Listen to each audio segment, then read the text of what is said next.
अक्सर शुभ काम में जैसे हवन या पूजन या फिर अशुभ काम में दाह संस्कार, कार्य या अनुष्ठान के लिए विभिन्न प्रकार की लकड़ियों का हवन करते। लेकिन क्या आपने कभी किसी काम के दौरान बांस की लकड़ी को जलाते हुए देखा है? नहीं ना। हालांकि हिंदू धर्म में अगरबत्ती जलाने की मनाही होती है, क्योंकि अगरबत्ती बांस से बनती है और सनातन परंपरा में बांस जलाना अशुभ माना गया है। इससे पितरों का क्रोध बढ़ता है और पितृ दोष लगता है। इसके बाद भी ज्यादातर घरों में अगरबत्ती जलाई जाती है। ऐसे में इसे जलाने से जुड़े कुछ नियम बनाए गए हैं, जिनका पालन करना आवश्यक माना गया है। इन्हीं नियमों से एक है अगरबत्ती को दिन के अनुसार जलाना, यानी कि किस दिन अगरबत्ती जलानी चाहिए और किस दिन नहीं। इस बात का ध्यान रखना बहुत ही जरूरी है। भारतीय संस्कृति, परंपरा और धार्मिक महत्व के अनुसार हमारे शास्त्रों में बांस की लकड़ी को जलाना वर्जित माना गया है। यहाँ तक कि हम अर्थी के लिए बांस की लकड़ी का प्रयोग करते हैं, लेकिन उसे चिता में नहीं जलाते हैं।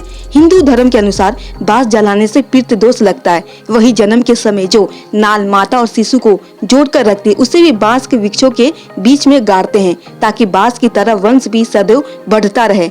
बांस को वंश की संख्या से जोड़ा गया है। इसी तरह यदि आप लगातार बांस से बनी धूप बत्ती जलाते हैं तो आपकी वंश परंपरा रुक जाएगी, संतानें होगी नहीं, या फिर होगी भी तो वो किसी लायक नहीं रहेगी, और इस दोष के वजह से उन्हें अपाहिजों में गिना जाता है। और वैसे भी जैन धर्म में तो बांस की काठी से बनी अगरबत्ती जलाना सर्वदा वर्जित है। वे लोग धूप की बत्ती का ज्यादा उपयोग करते हैं, जिसमें काठी नहीं होती है। अब तो गीली व सूखी धूप भी प्रचुर मात्रा में बाजार में उपलब्ध है, लेकिन यदि फिर भी इसका लगातार आप इस्तेमाल करते हैं तो पारिवारिक माहौल तनावग्रस्त और घर की उन्नति रुक जाती है। मान्यता है कि इन 2 दिनों में बांस जलाने से आर्थिक संकट बढ़ता है और परिवार में कलह उत्पन्न होता है। वो 2 दिन है मंगलवार और रविवार। यदि आप बहुत अधिक मजबूर है तो इन 2 दिनों को ध्यान में रखते हुए इस दिन ना जलाएं, और वैसे भी इसे हमेशा जलाने से बचना ही चाहिए।